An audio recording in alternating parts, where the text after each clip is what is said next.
It's the Chin Checkers podcast, all about the fight game. With Mr. Get That Work and Hawk Von Dame. Grab your device of choice and tune in. You'll never know what topics gonna get it on the chin. Boxing, MMA, UFC as well. They discuss who got the win, who took the L, who won the belt, who pound for pound, who fell, who ready for war, who got next. Ring the bell. Yeah. What up, Playboy? What's good, man? What's going on, man? What's going on? What up, everyone? I'm Hawk Von Dame. I'm here with my brother, Mr. Get That Work, and we are the Chin Checkers. Yes, sir. Yes, sir. Yeah. Yo, if you want to join us, you got to go to our YouTube and comment. Because when you commenting on the other platforms, whether it be Twitter, Instagram, any other platform you see it on, we're not able to see it. The only time we're able to see the chats is when it's on the comments on YouTube. So if you want to join us, comment on YouTube. Throw a little comment in there that you want to say something, and we'll send you the link. And you can jump on with us, man. But let's get into it, Playboy. What did you think, man? What about the weekend? I think even though we're not editing like that, I'm gonna just title this "The Good, the Bad, and the Ugly" because a lot of shit happened, man. We're gonna start off with the good. We're gonna start off with ESPN, man. They had a pretty good fight card. The main event was Comey and Pedraza. A decent fight. Yeah, it was good. But in comparison to the other fights, kind of a snooze fest. But what did you think about Comey's performance or Pedraza? Like, what did you think? All right, man. I thought it was a good fight, though. I didn't think it was a snooze fest. I just think that both of them showed they're good. They're probably B+ B type guys. Yeah. On a really good night, I think they could be a world champion. Comey, I believe, was a world champion.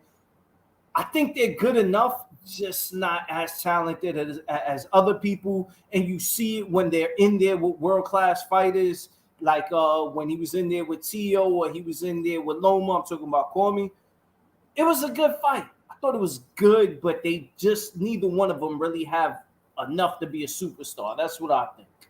Yeah, I think that's a good way to put it. Not enough to be a superstar, enough to be a champion, but maybe not hold on to the belts for too long. No offense to either one of those guys.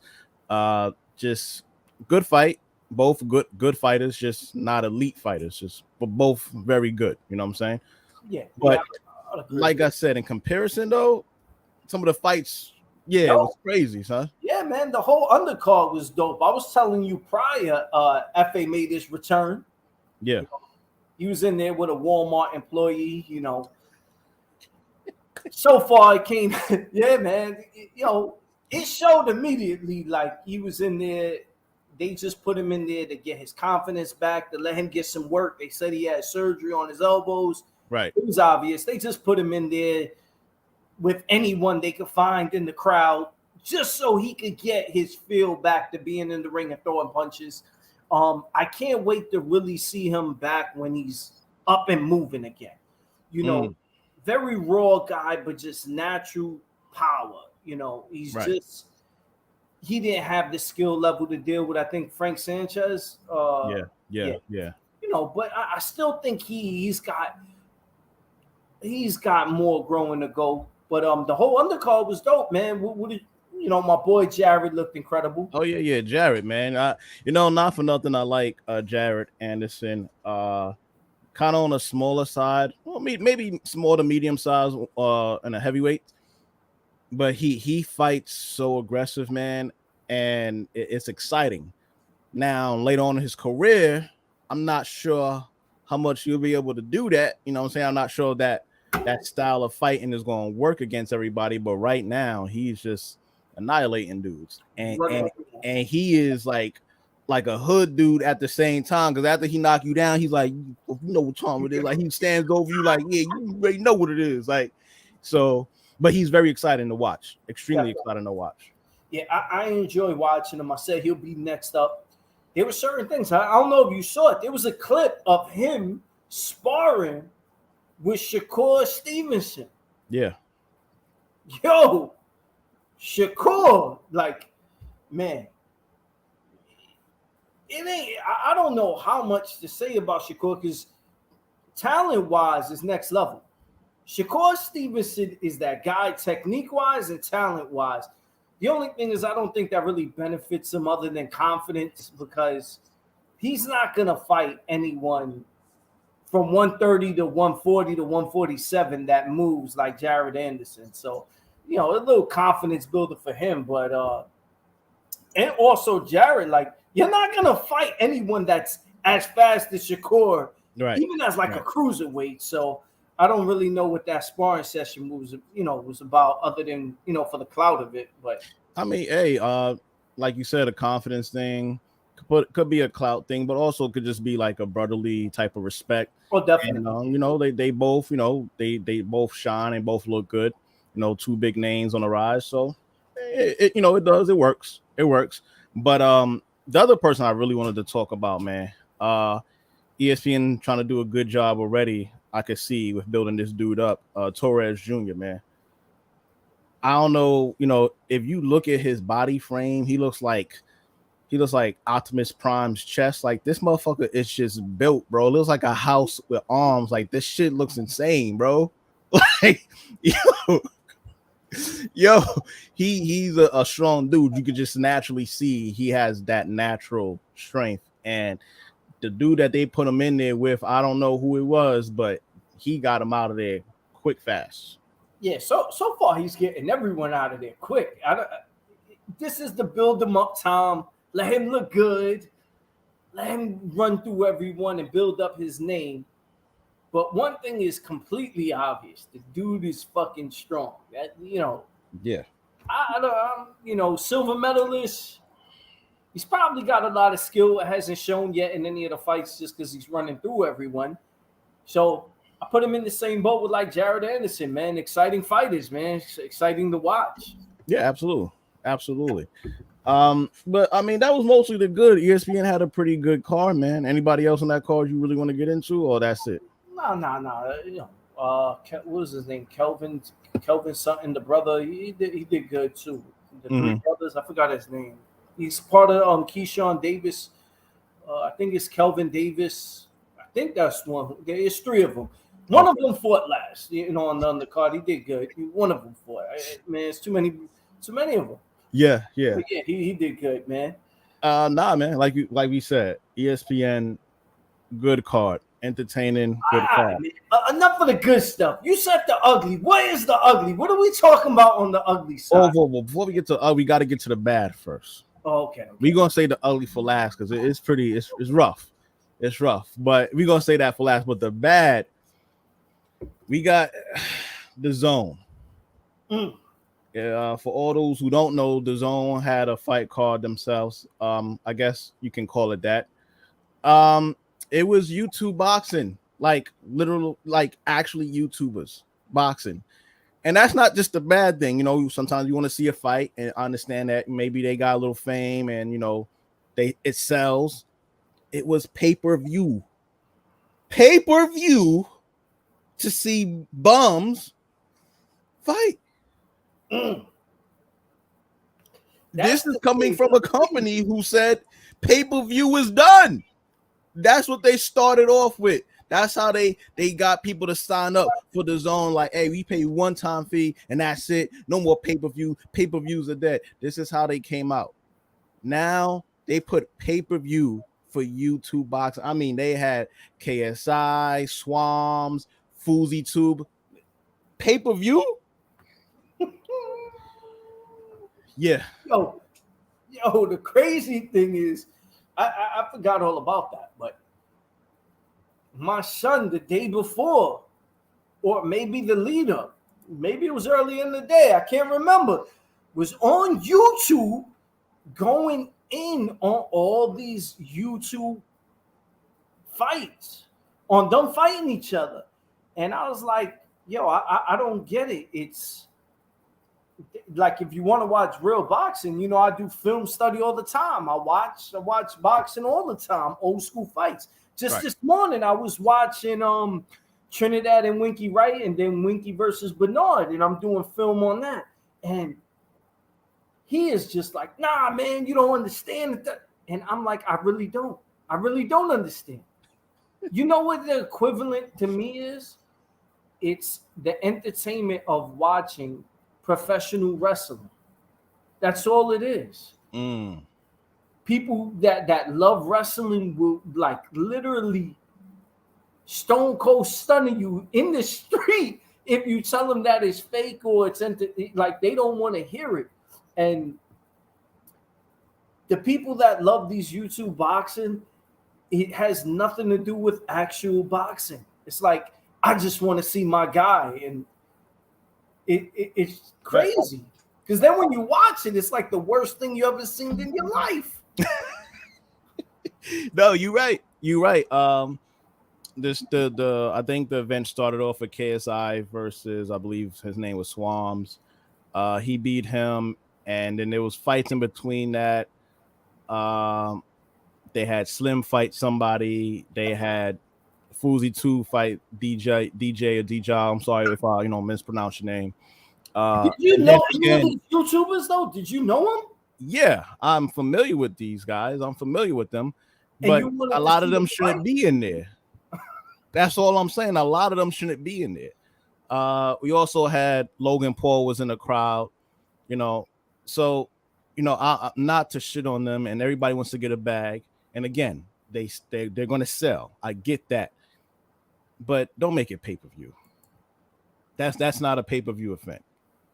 That's not a pay-per-view event. The fact that KSI fought two guys on one night. The funny thing is, it is pay-per-view because they're gonna pay for it. I don't know who. I don't know why or who. I'm telling you, my son would have paid for it. Had I, if they like back in the days, remember the old pay-per-view on the remote, you just click buy. I don't know what he was watching it on. He was looking at his phone, if it was YouTube or what. Had it had a buy button, I would have been being charged this $60, $70 or whatever they was charging. I would have had it. Right. And I know if he's into it, there's got to be a whole generation, and obviously younger. Obviously, they're younger that like it. But you talked about it, and it's celebrity boxing on steroids. It has almost nothing to do with the boxing aspect of it, but more they found the way to make money off of bringing these guys together in a weird way. Like, yeah. I mean, they do it everywhere. You got social media people becoming rappers, and so yeah, they do it. They do it everywhere. So I mean, I get it, but I think the biggest selling point was the fact that, hey, KSI is fighting two guys on one night. Are we forgetting that George Foreman fought 5 guys on one night consecutively? He didn't take a break consecutively. So this is already happened in boxing, but people was excited about this. So. With the actual fighter, though. With the actual fight, yes. Yeah. With the actual fight. That destroys people. Well, shout out to Big George, man. He's on my top 10 greatest of all time, man. Yeah. To win a title being, I think he was 41, 42. Shout out to Big George, man. Yeah, but I mean, that was a bad, pretty, to me, disgraceful from the zone. That shouldn't have been pay-per-view. That's just my personal view, my personal opinion. But let's get on to the ugly, man. Devin Haney has vacated his Ring magazine belt, and there was a little back and forth online. I'm not sure if you heard about this. No. Oh, yeah. So, the Ring magazine had put out a pound for pound list. Devin Haney was not on it, even though he holds a Ring magazine. And they put Lomachenko, somebody who is inactive. I mean, he's currently about to be inactive, but they put him on the list. And the fact that Devin Haney said something about it, they wrote to him, well, you can email us back the belt, champ. And he vacated the belt. That shit got ugly real quick. No respect for my guy. What is going on, man? Yeah. Very disrespectful. Yo, I know if anyone follows our channel, very early in starting this YouTube channel, I mean, I knew about Devin Haney but I just wasn't really a fan. Right. And was extremely, I mean, he was probably the most critical fighter that I was. I was more critical about him than any fighter. Maybe Deontay Wilder too. Those are two fighters that completely won me over. And I can't understand how anyone could not put him on the pound for pound list. He literally begs people to fight him. He flies all the way across the water to the world down under or wherever it is to fight Kambosos. Smokes him. I think he only lost maybe 2 rounds, 3 if you want to be generous. Smokes him. And you're going to put Loma, and no disrespect, I like Loma. I love Loma, actually.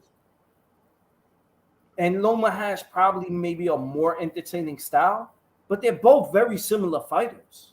Right. Extremely similar fighters. I don't understand the disrespect, especially since I was someone who was disrespecting him and he won me over. I don't get it. Yeah. And this, again, coming from the Ring magazine, very surprising. I wonder what Oscar's going to say about this. Like, does he have anything to say? Reason why I asked about Oscar De La Hoya is because he bought Ring magazine years ago. So a lot of people don't know that, but he bought the Ring magazine years ago. So I wonder, does he have anything personal to say to Devin, or he just has nothing to say and he just lets it run the way it runs? But I just thought that was an ugly way to deal with it. Devin Haney had a very good, objection to what he saw.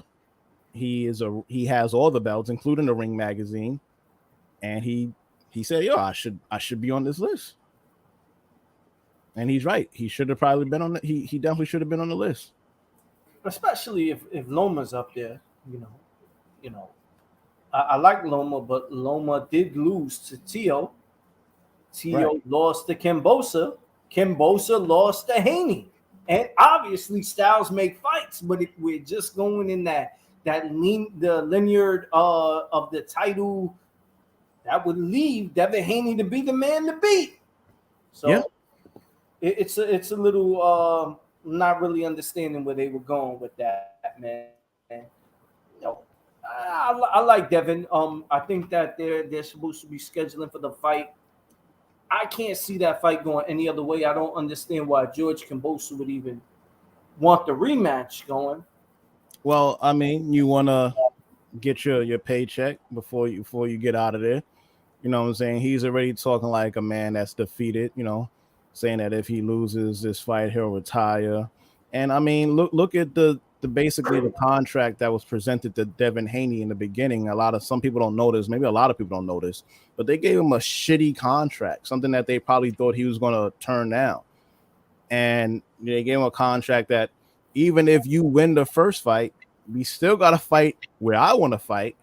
And I'm still going to make more money than you, even though you got all the belts and you beat me the first time. Devin Haney took a shitty contract. A lot of guys would have turned that down. And then if you would have turned that down because he's not getting the worth that he is or the value that he feels like he should get, then people are going to say that, oh, he turning down fights. So in order not to look like you're turning down a fight, he had to take this shitty contract and he got to do what he got to do. And so far he's doing that. So doesn't that remind you a little bit of a guy who just fought recently? Usyk. Didn't Usyk have to take a real crummy deal? And it's not to be disrespectful to Usyk, but AJ is a superstar. Even in losing, he's very popular in America and on the other side. I don't remember if it was 60-40 or 70-30, but the contract that Usyk was given wasn't very fair to him neither. And he ended up having to take the fight, and he won and ended up smoking AJ twice. And a lot of people end up putting Usyk as one of the pound for pound best, not just on the list, but usually they put him on top of the list or near the top. Meanwhile, Devin Haney is pretty much doing the exact same thing. Yeah. I don't understand why my guy's not getting the love, but you know, it is what it is, man. Yo, Yeah. you got anything else you want to get into? Nah, man. Like I said, man, the good, the bad, the ugly. Kind of a slow week. Some things happen, but still slow week. I wanted to get into something before we left because Shit. I was very into saying Ortiz is gonna pull out the upset. Yeah. I'm taking that back. Yeah, I'm taking it back, man. Nah, man, I already picked Ruiz. You gotta pick Ortiz for the better of the show, bro. Nah, man, I'm backpedaling on this one. Damn. I didn't really remember the Charles Martin fight, and what I do remember is you making an awesome meme out of him when King Kong knocks Charles Martin into the ropes. And his hand gets caught in the ring, yeah. Yeah, man, that was awesome, yo. But when I went back and started watching the full fight, he got wobbled a few times in that fight. And there were times where he got dropped and it wasn't even anything crazy. He got dropped once off a jab. He ended up getting wobbled off some other thing, and it showed his age a lot. And that was my main concern leading into the Andy Ruiz fight. I said if he was younger, I'm head diving on the upset. He's not younger, and he's starting to really look old. I mean, in the face, he already looks old. I'm pretty sure he's older than whatever age is up there. Right. But I'm going back. I'm taking back my statement. Oh, shit. I'm going Andy Ruiz, and I want to say knockout. I want to say knockout. Yeah, I'm going to put the money up. So I'm reversing. I went Ruiz, upset, knockout. I'm taking it back. I was going with Ortiz, but yeah.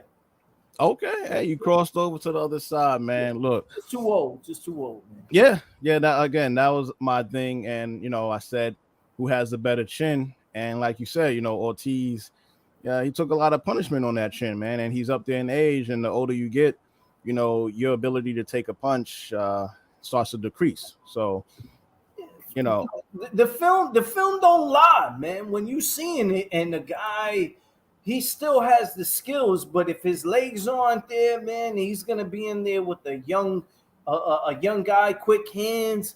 I like to believe that Andy's got a bigger punch than Charles Martin, so I'm betting the knockout, man. But I'm switching sides. I'm no longer on Ortiz, but the film doesn't lie, man. I feel you, man. Shit, anything else we be getting into? Nah, I think that's pretty much it, Playboy. All right, man. Well, guys, this is our show. Kind of short, simple. Like I said, a lot of things happen, a lot of things didn't happen. We look forward to next week where we got, a pretty good fight between Ortiz and Ruiz. But like, comment, subscribe, share, and you know what I'm saying? We'll be back.